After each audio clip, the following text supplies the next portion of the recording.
First of all good morning to all of you. आज का जो हमारा विषय है वो है आर्थिक क्रियाकलापों का पर्यावरण पर प्रभाव, और ये हमारा अध्याय number 2 classification of economic activities के अंतर्गत आता है। तो हम विभिन्न आर्थिक क्रियाकलापों का हमारे पर्यावरण पर पड़ने वाले प्रभाव को समझेंगे। आर्थिक क्रियाकलापों का पर्यावरण पर प्रभाव, हमने अनेक आर्थिक क्रियाकलापों के विषय में पढ़ा है, जैसे कि प्राथमिक, द्वितीय, तृतीय, चतुर्थक और पंचम आर्थिक क्रियाकलाप। विभिन्न प्रकार के आर्थिक क्रियाकलापों का हमारे पर्यावरण पर विभिन्न प्रकार का प्रभाव पड़ता है। हम सभी आर्थिक क्रियाकलापों का नंबरवारी अध्ययन करेंगे कि किस क्रियाकलाप का हमारे पर्यावरण पर किस प्रकार का प्रभाव पड़ता है। तो सबसे पहले प्राथमिक आर्थिक क्रियाकलाप। प्राथमिक आर्थिक क्रियाकलापों में हमने अनेक प्रकार के क्रियाकलाप या प्राथमिक क्रियाएं हमने पढ़ी थी, जैसे कि एकत्रीकरण, आखेट, लकड़ी काटना, पशुचारण, पशुपालन, मत्स्य, खनन तथा कृषि, जिनका पर्यावरण पर विभिन्न प्रकार से प्रभाव पड़ता है। हम सभी इन आर्थिक क्रियाओं के विषय में पढ़ेंगे नंबरवारी और इनके प्रभाव को समझेंगे। सबसे पहले एकत्रीकरण। एकत्रीकरण का पर्यावरण पर क्या प्रभाव पड़ता है, आप जान चुके हैं। एकत्रीकरण मुख्यतः 2 प्रकार का होता है, जिसमें एक जीवन निर्वाह एकत्रीकरण, जैसा कि आप शब्द से समझ सकते हैं, ये जीवन के निर्वाह के लिए किया गया एकत्रीकरण है। दूसरा व्यापार के लिए, इसमें जो भी चीजें एकत्रित की जाती है उसको व्यापार के लिए प्रस्तुत किया जाता है या उसको बाजार में बेचा जाता है। यहाँ पिक्चर में आप समझ सकते हैं, कुछ आदिवासी लोग हैं जो जंगल में विभिन्न प्रकार की गैदरिंग के लिए या एकत्रीकरण के लिए गए हुए हैं। यहाँ पर अब नंबरवारी इसको विस्तृत रूप में समझते हैं। निर्वाह एकत्रीकरण से पर्यावरण को कोई विशेष हानि नहीं पहुंचती, क्योंकि इस प्रकार का जो कार्य है वो केवल जीवन यापन के लिए किया जाता है। इसमें जो भी वस्तुएं इकट्ठी की जाती है उसका हमारे पर्यावरण पर विशेष प्रभाव नहीं पड़ता, और जो भी इस प्रकार के जीवन निर्वाह संबंधी एकत्रीकरण करते हैं वो लोग भी या उन लोगों की संख्या भी लगातार कम होती जा रही है। इस प्रकार से हम कह सकते हैं कि निर्वाह एकत्रीकरण का हमारे पर्यावरण पर किसी प्रकार का या कोई विशेष प्रभाव नहीं पड़ता जिससे पर्यावरण को हानि पहुंचे, क्योंकि इसमें जो भी वस्तुएं इकट्ठी की जाती है वो उनका प्रकृति से गहरा संबंध होता है, और वो वनों के बिना भी नहीं रह सकते और वनों में रहना ही पसंद करते हैं और वनों के महत्व को समझते हैं। इसके बाद है व्यापारिक एकत्रीकरण। जैसा कि यहाँ पर आप समझ सकते हैं, इस प्रकार का जो एकत्रीकरण है वो मुख्यतः व्यापार के लिए किया जाता है। इसमें वनों से संबंधित उत्पादों की बाजार में मांग बढ़ती है, तो उसी गति से वनों को काटना या वहां से वस्तु को इकट्ठा करना लगातार बढ़ता जाता है, और इस प्रकार की एकत्रीकरण की गति पेड़ पौधों की पुनः उत्पत्ति की दर से अधिक हो जाती है, जिससे वनों का विनाश शुरू हो जाता है। बहुत से वनों का इसी प्रकार से ह्रास हो रहा है या होने के कगार पर है। इससे प्राकृतिक संतुलन भी बिगड़ जाता है। वन वायुमंडल में कार्बन डाइऑक्साइड का जो उपयोग करते हैं और उसी के उपयोग से स्वयं को बढ़ाते हैं, इससे वायुमंडल में कार्बन डाइऑक्साइड गैस का संतुलन बना रहता है और ऑक्सीजन की मात्रा भी बनी रहती है, क्योंकि कार्बन डाइऑक्साइड गैस का उपयोग करके वन ऑक्सीजन गैस रिलीज करते हैं और हमारे वायुमंडल में ऑक्सीजन और कार्बन डाइऑक्साइड गैस दोनों के मिश्रण को संतुलित बनाए रखते हैं।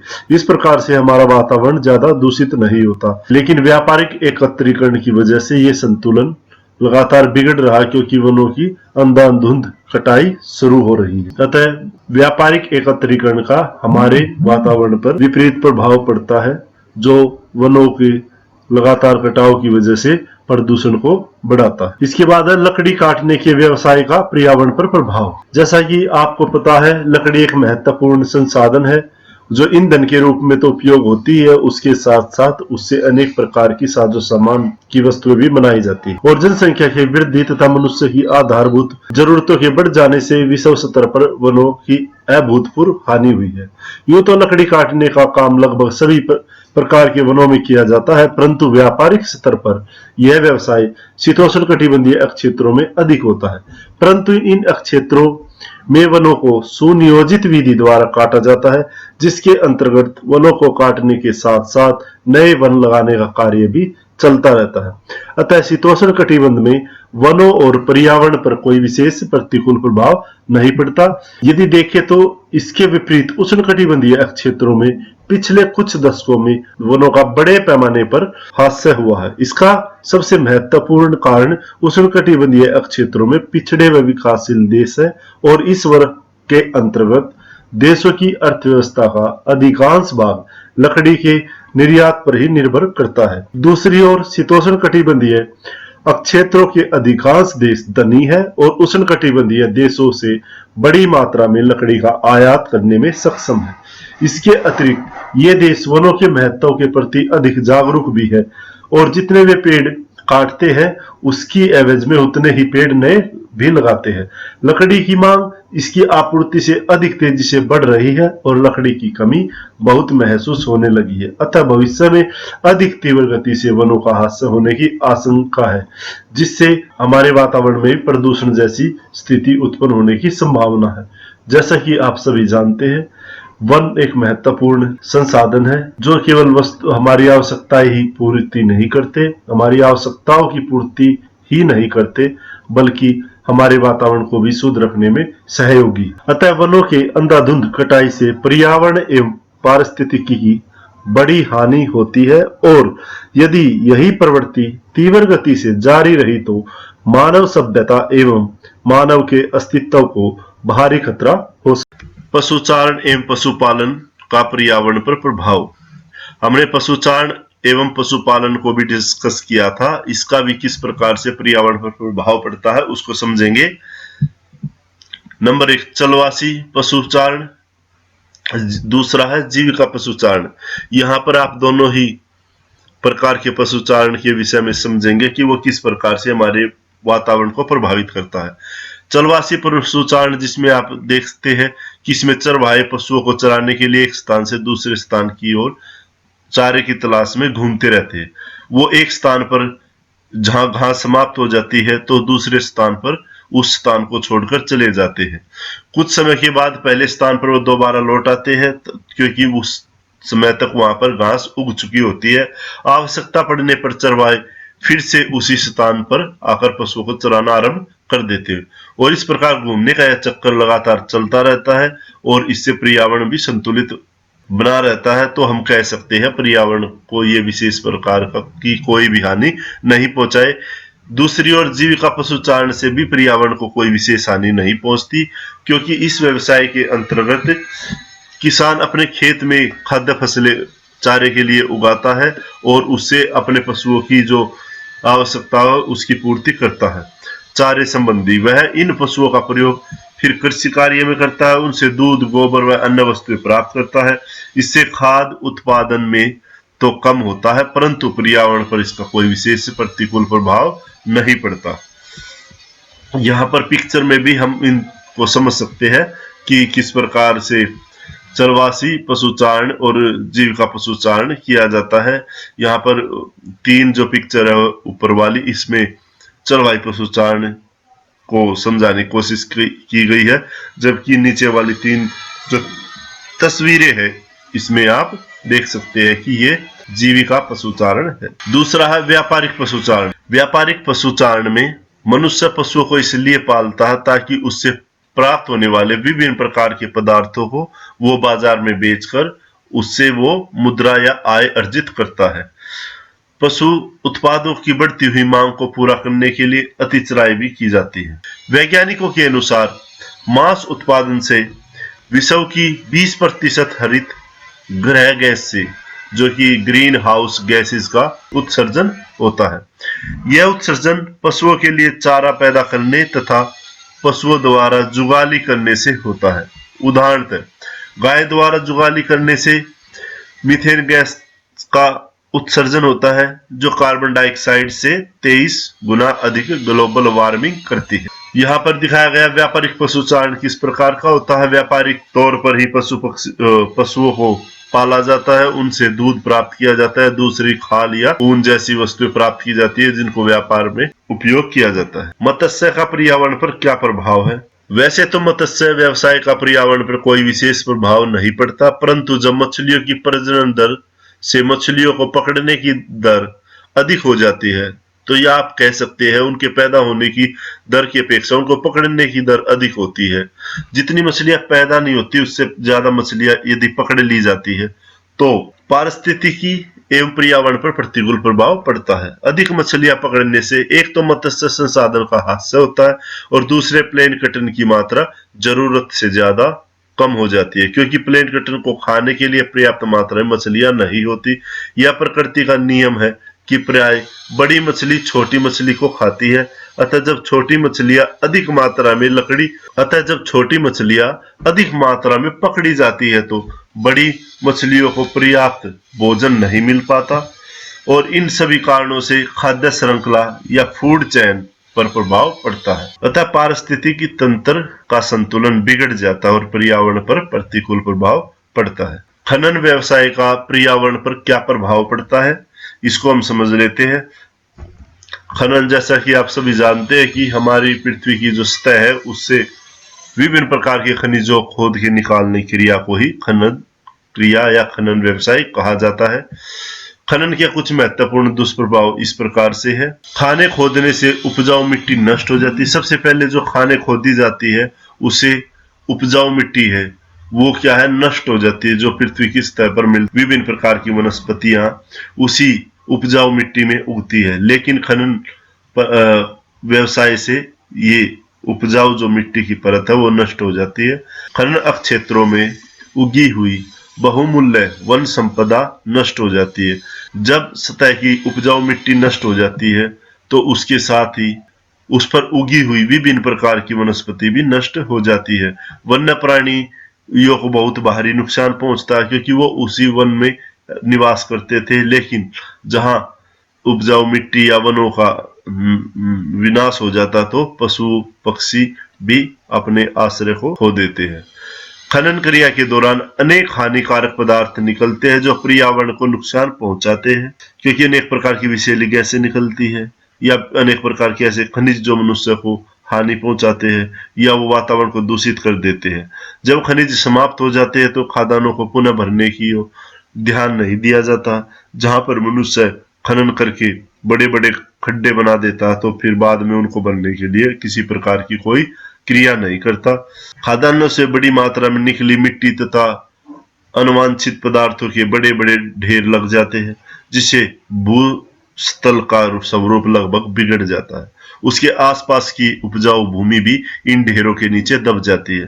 खानों से निकले कई धूल के कण एवं गैसें वायुमंडल में प्रवेश कर जाती है और वायुमंडल के जो संतुलन को बिगाड़ देती है, या आप कह सकते हैं कि वातावरण को दूषित कर सकती है। यहाँ पिक्चर में भी आप देख सकते हैं किस प्रकार से यहाँ पर पहले जो स्वरूप था सतल भाग का और बाद में खनन क्रिया के फलस्वरूप उसका स्वरूप कैसा हो गया।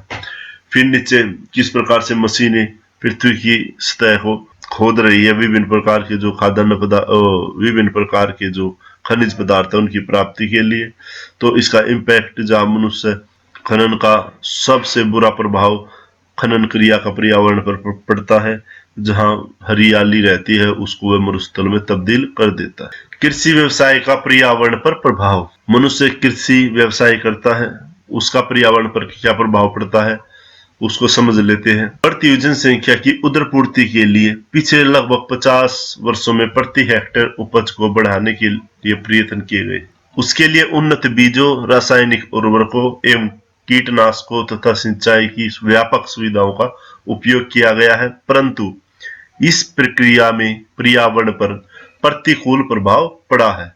क्योंकि लगातार जनसंख्या बढ़ रही है तो जनसंख्या के साथ साथ उनकी जो रिक्वायरमेंट है खाद्यान्न पदार्थों की वो भी उसी गति से बढ़ रही है। उस आवश्यकता की पूर्ति के लिए मनुष्य लगातार अपने जहां प्रति हेक्टेयर उपज को बढ़ाने की कोशिश करता है, उसके लिए वो अनेक प्रकार के उन्नत बीजों, रासायनिक उर्वरकों एवं कीटनाशकों का प्रयोग करता है और सिंचाई के क्षेत्र को भी बढ़ाता है। इसका पर्यावरण पर प्रतिकूल प्रभाव पड़ता है क्योंकि रासायनिक उर्वरकों तथा कीटनाशकों का अत्यधिक उपयोग होता है, जिससे भूमि जहरीली हो जाती है।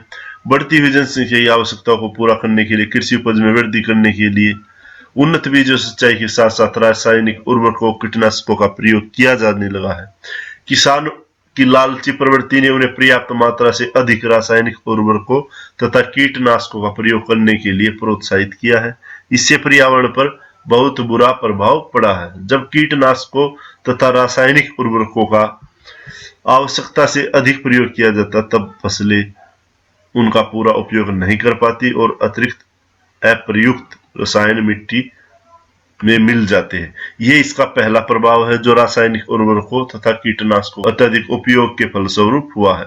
इसके बाद रसायनों के अत्यधिक सांद्रण से मृदा की रासायनिक संरचना में विकार उत्पन्न हो जाता है, जिसका प्रदूषण इतना अधिक हो जाता है। इन रसायनों का भाग वर्षा के जल के साथ बहकर जलाशयों, नदियों, झीलों, तालाबों में प्रवेश कर जाता है और उसको प्रदूषित कर देती है। कुछ रसायन रिसकर भूतल के नीचे चले जाते हैं और भूमि जल को दूषित कर देते हैं। कुछ रसायन उड़ करके हवा में प्रवेश कर जाते हैं और वायुमंडल को दूषित कर देते हैं। इसी प्रकार कृषि में कीटनाशकों तथा रासायनिक उर्वरकों के प्रयोग से भूमि, जल तथा वायु तीनों का ही विनाश होता है, या हम कह सकते हैं तीनों का प्रदूषण होता है। ये रासायनिक पौधों के माध्यम से हमारी खाद्य श्रृंखला, फूड चेन में प्रवेश कर जाते हैं और हमारे स्वास्थ्य पर भी इनका प्रतिकूल प्रभाव पड़ता है। वायु प्रदूषण, एयर पोल्यूशन, जैसे कि अनेक प्रकार के कीटनाशक जो हम उपयोग में लाते हैं, स्प्रे करते हैं अपने खेतों में, उससे क्या होता है, उड़ करके हवा में पहुंच जाते हैं, उसको दूषित कर देते हैं। जब रासायनिक, भौतिक तथा जैविक तत्वों द्वारा वायुमंडल में अवांछित परिवर्तन हो जाए जिससे जीवन पर प्रतिकूल प्रभाव पड़े तो उसे वायुमंडल या प्रदूषण कहते हैं। अतः वायुमंडलीय प्रदूषण क्या है? जब रासायनिक, भौतिक तथा जैविक तत्वों द्वारा वायुमंडल में अनवांछित परिवर्तन हो जाए, जिसकी कोई इच्छा ना हो, उस प्रकार का परिवर्तन हो जाए और उसका पर्यावरण पर और मनुष्य के जीवन पर, पशु पक्षियों के जीवन पर प्रतिकूल प्रभाव पड़े या उसको नष्ट करने लगे, इसे वायुमंडलीय प्रदूषण कह सकते हैं या कहते हैं। ये आप देख सकते हैं कि कीटनाशक के उपयोग के बाद मृदा या खेत की बाद में स्थिति किस प्रकार की हो सकती है। ये एक प्रकार के जहर है जिनका अत्यधिक उपयोग हमारे किसी भी प्रकार से लाभकारी नहीं हो सकता। वायु प्रदूषक कौन कौन से हैं? वायु में प्रवेश करने वाले प्रदूषकों को मुख्यतः दो वर्गों में बांटा गया है। नंबर 1, कणीय तत्व। वायु में ठोस तथा गैसीय प्रदूषक बहुत ही बारीक कणों के रूप में पाए जाते हैं। इसमें राख, कालिक, धूल आदि सम्मिलित है। ये हल्के होने के कारण वायु में बहुत देर तक उड़ते रहते हैं और दूर दूर तक चले जाते हैं। जहां पर ये उत्पन्न होते हैं उससे भी कई किलोमीटर दूर दूसरे स्थान पर जाके वहां की वायु को भी प्रदूषित कर देते हैं। औद्योगिक क्षेत्रों में सीसा, निकल, कैडमियम तथा बोरिलियम आदि धातुओं के बारीक कण भी वायु में प्रवेश कर जाते हैं, जिसकी वजह से वहां की वायु प्रदूषित हो जाती है, या कह सकते हैं वहां का जो वायुमंडल है वो दूषित हो जाता है, मनुष्य के जीवन के लायक नहीं रहता। रासायनिक प्रदूषक, केमिकल पोल्यूटेंट्स, ये गैसों के मिश्रण होते हैं जो कार्बनिक तथा अकार्बनिक दोनों ही अवस्थाओं में पाए जाते हैं। कार्बनिक गैसों में मीथेन, बेंजीन, एथिलीन आदि प्रदूषणकारी गैसें सम्मिलित है। अकार्बनिक गैसों में नाइट्रोजन, कार्बन तथा सल्फर के ऑक्साइड, अमोनिया, क्लोरीन तथा हाइड्रोजन सल्फाइड आदि सम्मिलित है। वायुमंडल के अवनयन, डिग्रेडेशन तथा प्रदूषण संबंधी कुछ महत्वपूर्ण समस्या का विवरण इस प्रकार से यहाँ पर हम देख लेते हैं, क्योंकि अनेक प्रकार के जो रासायनिक प्रदूषक है उनसे भूमि, जल और हमारी जो वायु वो प्रदूषित होती है। यहाँ पर एक पिक्चर में आप देख सकते हैं कि एक तालाब का पानी कितना रासायनिक पदार्थों की वजह से कितना विषैला और हानिकारक हो चुका है। वायुमंडल की रासायनिक संरचना प्राकृतिक गैस, कोयला, पेट्रोलियम आदि जैव ईंधनों के प्रयोग से वायुमंडल में कार्बन डाइऑक्साइड की मात्रा बढ़ती है और ऑक्सीजन की मात्रा में भारी कमी आ जाती है। अतः वायुमंडल की जो रासायनिक संरचना है और विभिन्न प्रकार के जो ईंधन हम उपयोग में लेके आते हैं, गैस और कोयला तथा पेट्रोलियम गैस, इनको जलाने से या इनके कंब्यूजन की वजह से हमारे वायुमंडल में कार्बन डाइऑक्साइड की मात्रा बढ़ जाती है और हमारा वायुमंडल दूषित हो जाता है। इसके बाद है हरित प्रभाव तथा ग्लोबल वार्मिंग। किस प्रकार से हरित प्रभाव तथा ग्लोबल वार्मिंग की समस्या उत्पन्न हो जाती है। वायुमंडल में कार्बन डाइऑक्साइड में वृद्धि होने से वायुमंडल की पार्थिव किरणों का अवशोषण करने की क्षमता में वृद्धि हो जाती है, जिससे वायुमंडल का तापमान बढ़ता है। वैज्ञानिकों के अनुसार वायुमंडल में कार्बन डाइऑक्साइड की मात्रा दुगनी हो जाने से वायुमंडल का तापमान 3 डिग्री सेल्सियस बढ़ जाता है। भविष्य में तापमान में वृद्धि के दूरगामी परिणाम हमको भुगतने पड़ेंगे या हम पर इसका इफेक्ट पड़ेगा।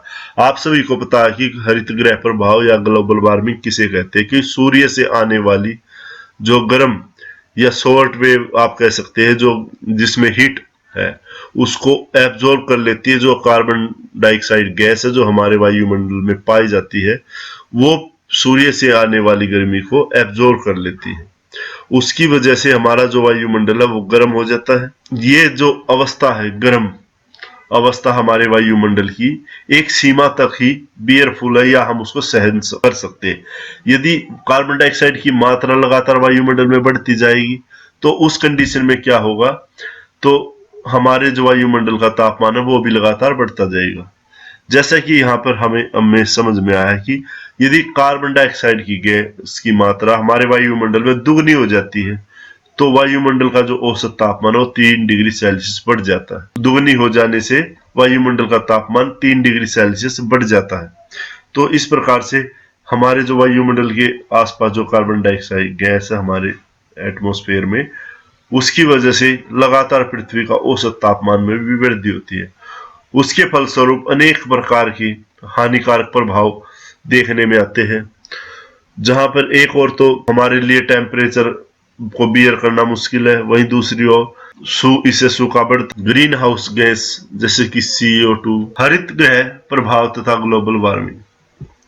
बहुत सी हिम नदियां जो है पिघल जाती है क्योंकि हीट लगातार बढ़ती जाती है हमारे वातावरण में, जिसकी वजह से हिम नदियां पिघल जाएंगी, नदियों में बाढ़ आ जाएगी। हिम नदियों के पिघलने से प्राप्त होने वाले जल से समुद्र में उसकी मात्रा बढ़ेगी, जिससे समुद्र का जो तल है वो 15 से 20 मीटर तक ऊंचा हो सकता है। इससे विश्व के अधिकांश तटीय भाग समुद्र में डूब जाएंगे और सभी बंदरगाहें नष्ट हो जाएंगी। हरित गृह प्रभाव तथा ग्लोबल वार्मिंग। यदि हरित गृह बढ़ता है तो उसका हमारे वातावरण पर क्या प्रभाव पड़ेगा। हरित गृह प्रभाव के बढ़ने की वजह से हिम नदियां पिघल जाएंगी, नदियों में बाढ़ आ जाएगी। हिम नदियों के पिघलने से प्राप्त जल समुद्र में पहुंचेगा, उसकी वजह से समुद्र का तल लगभग 15 से 20 मीटर तक ऊंचा हो सकता है। इससे विश्व के अधिकांश तटीय भाग समुद्र में डूब जाएंगे और सभी बंदरगाहें नष्ट हो जाएंगी। उद्योगों द्वारा वायुमंडल के प्रदूषण से ओजोन गैस का हास्य तथा अम्लीय वर्षा जैसी घटनाओं का भी बह रहता है। अंटार्कटिका महाद्वीप पर ओजोन छिद्र तथा उत्तर अमेरिकी एवं यूरोपियन के बहुत से अक्षेत्रीय अम्लीय वर्षा से ग्रस्त है। औद्योगिक नगरों पर प्राय प्रदूषण गुम्बद एवं प्रदूषण बलून बन जाते हैं, जिससे लोगों के स्वास्थ्य पर बहुत ही बुरा प्रभाव पड़ता है। तो यहाँ पर पिक्चर में समस्याएं दिखाई है जिससे जो ग्लोबल वार्मिंग की वजह से होती है, आइस मेल्ट हो जाती है, समुद्र का जो लेवल है वो बढ़ जाता है, सूखा बढ़ जाता है। एग्रीकल्चर में इसका इफेक्ट नहीं पड़ता। यहाँ पिक्चर में विभिन्न प्रकार की अवस्थाओं को समझाने की कोशिश की गई है, प्रकृति की किस प्रकार से हरित गृह प्रभाव के कारण ये स्थितियां उत्पन्न हो जाती है। औद्योगिकरण तथा जल प्रदूषण। उद्योगों से अनेक प्रकार के अपशिष्ट पदार्थ पैदा होते हैं, जिन्हें अवशोषित अवस्था में ही जल में बहा दिया जाता है। मुख्य प्रदूषक chlorine, sulphate, carbon bicarbonate, nitrate, sodium, magnesium phosphate आदि है। इन्हें औद्योगिक इकाइयों से नदियों, झीलों, तालाब आदि में बहा दिया जाता है, जिससे जल का प्रदूषण होता है। भारत में लगभग 70% नदियों का जल दूषित हो चुका है। भारत की सबसे पवित्र एवं पावन मानी जाने वाली गंगा नदी आज सबसे अधिक दूषित है। गंगा के किनारों पर रासायनिक वस्त्र, चर्म शोधन, लुगदी व कागज, पेट्रो रसायन, उर्वरक व भारी उद्योग बड़ी संख्या में स्थापित किए गए हैं। ये सभी उद्योग भारी मात्रा में गंदा जल तथा अन्य अपशिष्ट पदार्थ गंगा में प्रत्यक्ष रूप में बहा देते हैं। उदाहरण, कानपुर में स्थित 300 चमड़े के कारखानों से प्रतिदिन लगभग 58 लाख लीटर दूषित जल गंगा नदी में बहा दिया जाता। तो इस प्रकार से आप देख सकते हैं औद्योगिकरण के फलस्वरूप किस प्रकार से हमारे पर्यावरण को नुकसान पहुंच रहा है। जैसे पिक्चर से आप समझ सकते हैं कि हम पृथ्वी को किस प्रकार आग में झोंक रहे हैं। दामोदर नदी को बाढ़ के कारण केवल बंगाल का शोक ही कहते थे, किंतु अब तो यह नदी अत्यधिक प्रदूषण के कारण बंगाल तथा झारखंड दोनों ही राज्यों का शोक बन गई है। इस नदी के किनारों पर अनेक कोयला खाने, कोयला साफ करने के केंद्र, ताप विद्युत संयंत्र, कोक भट्टियां, मध्य निर्माण शालाएं, रसायन उद्योग तथा लोहा इस्पात यंत्र स्थापित किए गए हैं। और प्रदूषण जो सभी प्रकार के air pollution, soil pollution, water pollution लगातार बढ़ता जा रहा है, जिसकी वजह से पर्यावरण की स्थिति लगभग निम्न स्तरीय होती जा रही। कागज तथा लुगदी उद्योग, कुछ महत्वपूर्ण प्रदूषणकारी उद्योगों का संक्षिप्त वर्णन। कागज तथा लुगदी उद्योग, इस उद्योग के प्रदूषणकारी तत्वों में लकड़ी के टुकड़े, खाल के टुकड़े तथा अनेक रासायनिक पदार्थ होते हैं।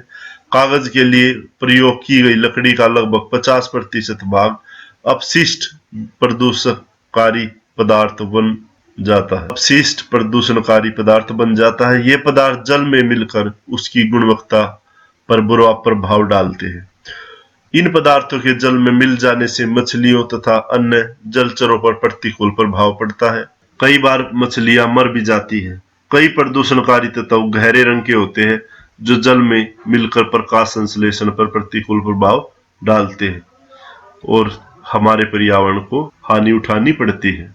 वस्त्र उद्योग, वस्त्र उद्योग के प्रदूषणकारी तत्व क्षारीय होते हैं जिनकी ऑक्सीजन की मांग अधिक होती है। वस्त्रों की रंगाई, धुलाई तथा ब्लीचिंग के लिए अधिक मात्रा में जल की आवश्यकता होती है और इस उद्योग में प्रयोग किया जाने वाला जल रंगों तथा रासायनिक तत्वों से दूषित हो जाता है। यहाँ पर वस्त्र उद्योग को समझाने की कोशिश की गई है। इसके बाद है भोजन से संबंधित फूड प्रोसेसिंग इंडस्ट्री। दुग्ध उद्योग, मांस उद्योग, अनेक प्रकार के भोजन से संबंधित उद्योग है, जैसे कि दुग्ध उद्योग है, मांस उद्योग है, फल संशोधन उद्योग, मदिरा निर्माण उद्योग, फल संशोधित उद्योग आदि सम्मिलित किए गए हैं। इन उद्योगों के प्रदूषकों में प्रोटीन, वसा तथा जैव पदार्थ होते हैं। ये सभी सड़न युक्त पदार्थ होते हैं। यदि इनका उचित समय तक उपयोग नहीं किया या उचित रख रखाव नहीं हुआ तो ये सड़ जाते हैं और इस अवस्था में ये हमारे आसपास के वातावरण में दुर्गंध फैलाते हैं। वेधशालाओं में बहुत से अपशिष्ट पदार्थ होते हैं जिन्हें यदि उपयुक्त अवस्था के बिना ही फेंक दिया जाता तो ये हमारे वातावरण को प्रदूषित कर देते हैं। इसलिए हम कह सकते हैं कि भोजन निर्माण संबंधी जितने भी उद्योग है ये भी हमारे वातावरण पर प्रतिकूल प्रभाव डालते हैं। इसके बाद रासायनिक उद्योग, अनेक प्रकार के रासायनिक उद्योग हैं जिनमें अमल निर्माण, सारीय उद्योग, उर्वरक, कीटनाशक तथा अन्य अनेक प्रकार के जैव और अजैव उद्योग सम्मिलित किए जाते हैं। इनसे बहुत से उद्योगों में अम्लीय तत्व होते हैं जो जल की गुणवत्ता के लिए हानिकारक होते हैं या उसको प्रदूषित कर देते हैं। उर्वरक उद्योग के प्रदूषणकारी तत्वों में फ्लोरीन, फास्फोरस, सिलिका तथा बड़ी मात्रा में अनेक ठोस पदार्थ जो कि हमारे भूमि और जल को दूषित कर देते हैं। रेयान तथा डीडीटी उद्योग में भारी मात्रा में अमल होता है जिसकी क्षारण शक्ति अधिक होती है, जिसकी वजह से हमारे जलाशय दूषित हो जाते हैं। इनके अधिक उपयोग से हमारे जो जमीन के अंदर हमारा जो जल है, वाटर टेबल है, उसमें ये सभी प्रकार के रासायनिक तत्व धीरे धीरे पहुंच करके उसको दूषित कर देते हैं। इस प्रकार से रासायनिक उद्योगों का भी हमारे वातावरण बहुत ही प्रतिकूल प्रभाव पड़ता है। धातु उद्योग, अनेक प्रकार के धातु उद्योग है जैसे कि तांबा है, सीसा है, क्रोमियम है, कैडमियम है, जस्ता आदि। ये सभी ऐसे उद्योग है जिनमें से अनेक प्रकार के नुकसानदायक पदार्थ निकलते हैं या ये खुद भी, इनके छोटे छोटे जो कण होते हैं जब इनको धातुओं को तोड़ा जाता है, काटा जाता है, संशोधित किया जाता है, उसके फलस्वरूप अनेक विषकारी पदार्थ आप कह सकते हैं या प्रदूषणकारी पदार्थ जो हमारे वातावरण पर प्रतिकूल प्रभाव डालते हैं। इसमें तेल, अम्ल, स्नेह पदार्थ हो सकते हैं। इस्पात उद्योग से कोक, चूना पत्थर, विभिन्न प्रकार के तेल, सूक्ष्म ठोस कण आदि सम्मिलित किए गए हैं जो हमारे वातावरण पर प्रतिकूल प्रभाव कर देते हैं। ये जहां भूमि को तो प्रदूषित करते ही है, उसके साथ साथ इनके प्रदूषण से या ठोस छोटे छोटे कणों से हमारे वायुमंडल में भी प्रदूषक तत्वों की मात्रा बढ़ती है। इसके बाद है पेट्रोलियम उद्योग, पेट्रो रसायन उद्योग। तेल परिष्करणशालाओं तथा पेट्रो रसायन उद्योगों की इकाइयों से हाइड्रोकार्बन, फिनोलिक कंपाउंड और अनेक प्रकार के जैव और अजैव मिश्रण होते हैं। इन तत्वों से जल में दुर्गंध फैलती है या ये जल को दूषित कर देते हैं, जिससे उसका स्वाद खराब हो जाता है। इन उद्योगों में चर्म संशोधन, साबुन तथा कृत्रिम डिटर्जेंट, शीशा, इलेक्ट्रोप्लेटिंग आदि उद्योग भी जल को प्रदूषित करते हैं। उद्योगों से भूमि का प्रदूषण औद्योगिक इकाइयों से बड़ी मात्रा में अपशिष्ट पदार्थों की वजह से होता है। इन्हें बिना परिष्कृत किए ही आसपास के क्षेत्र में फैला दिया जाता है, जिससे उस क्षेत्र की जो भूमि होती है वह दूषित हो जाती है, क्योंकि ये इतने प्रदूषणकारी तत्व होते हैं। वहां पर घास भी नहीं उग पाती। ऐसी भूमि किसी भी कार्य के लिए भी उपयुक्त नहीं है, यहाँ तक कि वहां पर घास भी नहीं उगती और ये जमीन बिल्कुल से या क्षेत्र पूर्ण रूप से प्रदूषित हो जाता है और किसी प्रकार से भी उपयोग के लायक नहीं रहता। इसके बाद है उद्योगों से ध्वनि प्रदूषण। अनेक प्रकार के उद्योगों से बहुत ज्यादा शोर होता है जो हमारे कानों के लिए बहुत ही हानिकारक होता है। जहां हम 0 डेसिबल पर सुन नहीं सकते और 140 डेसिबल पर हमारे कानों में दर्द शुरू हो जाता है। उच्च तीव्रता की ध्वनियों की लगातार सुनने से मनुष्य बहरा भी हो सकता है, मानसिक तनाव आ जाता है, रक्तचाप तथा हृदय संबंधी अनेक बीमारियां मनुष्य को घेर लेती है। इससे सिर दर्द, स्वभाव में चिड़चिड़ापन भी हो सकता है। फैक्ट्रियों में काम करने वाले व्यक्तियों पर ध्वनि प्रदूषण का प्रभाव विशेष रूप से पड़ता है, क्योंकि उसमें जो काम कर रहे होते हैं उस पर उनकी मानसिक स्थिति खराब हो सकती है या मानसिक तनाव लगातार बढ़ जाता है या उनका रक्तचाप से संबंधित बीमारियां हो जाती है। वैज्ञानिकों के अनुसार 90 डेसिबल से अधिक तीव्र ध्वनि को देर तक सुनने से बहरापन हो सकता है।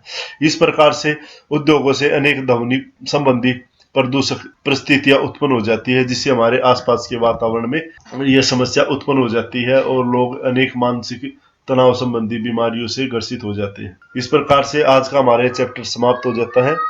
अब इसके बाद हम दूसरा चैप्टर शुरू करेंगे। धन्यवाद।